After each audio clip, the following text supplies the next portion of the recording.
आदाब, मैं आगा खुर्शीद खान। दिल्ली विधानसभा चुनाव में बीजेपी की जीत हुई थी। वहीं अब दिल्ली के नए सीएम का ऐलान हो चुका है। हालांकि बीजेपी ने सीएम के चुनने को लेकर काफी समय ले लिया और सस्पेंस भी बनाए रखा, लेकिन अब बीजेपी ने रेखा गुप्ता को विधायक दल का नेता चुन लिया है। यानी दिल्ली की अगली सीएम रेखा गुप्ता होंगी। रेखा गुप्ता शालीमार बाग सीट से विधायक चुनी गई हैं।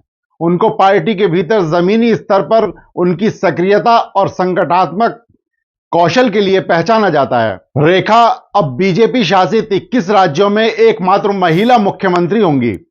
पार्टी के लिए एक बड़ी उपलब्धि है। चलिए आपको उनके बारे में बताते हैं। 2020 के दिल्ली विधानसभा चुनाव में आम आदमी पार्टी की वंदना कुमारी ने बीजेपी की रेखा गुप्ता को हराया था। वंदना कुमारी को अब तक 57,700 वोट मिले, जबकि रेखा गुप्ता को 54,267 वोट मिले।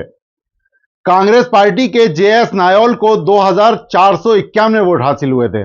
इससे पहले 2015 में भी रेखा गुप्ता को इस सीट पर हार मिली थी। उन्हें आम आदमी पार्टी की उम्मीदवार वंदना कुमारी ने 62,656 वोट हासिल कर हराया था। उस समय कांग्रेस के सुलेख अग्रवाल को 3,200 वोट मिले थे।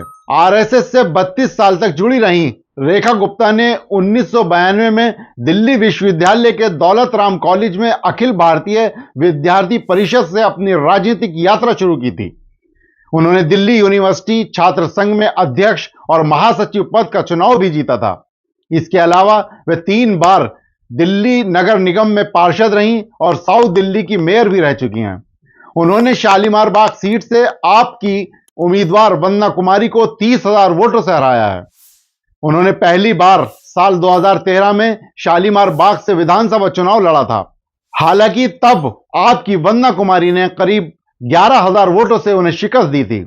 वे हार के बाद भी हौसला नहीं हारी और फिर बीजेपी ने उन्हें शालीमार बाग से पार्षद का टिकट दे दिया और वे जीत दर्ज कर एमसीडी पहुंची। मूल रूप से हरियाणा के जिंद से आने वाली रेखा गुप्ता का जन्म साल 1974 में जुलाना में हुआ था। एसबीआई बैंक में पिता की नौकरी लगने के बाद उनका परिवार दिल्ली शिफ्ट हो गया था। हालांकि अब भी उनका परिवार जुलाना में कारोबार करता है।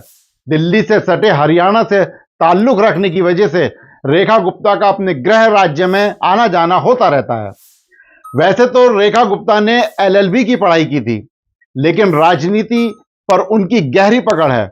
लेकिन यह जानकर हैरानी होगी कि उनके पति मनीष गुप्ता, जिनका राजनीति से दूर दूर तक कोई नाता नहीं है, रेखा गुप्ता की शादी दिल्ली के बिजनेसमैन मनीष गुप्ता से हुई है। आज तक के खबर के अनुसार इससे पहले बीजेपी ने सांसद रविशंकर प्रसाद और ओपी धनखड़ को पर्यवेक्षक नियुक्त किया। दोनों नेताओं ने दिल्ली में बीजेपी विधायकों के साथ बैठक कर रेखा गुप्ता को विधायक दल का नेता चुना है। उनके नाम का प्रस्ताव परवेश वर्मा और विजेंद्र गुप्ता ने रखा।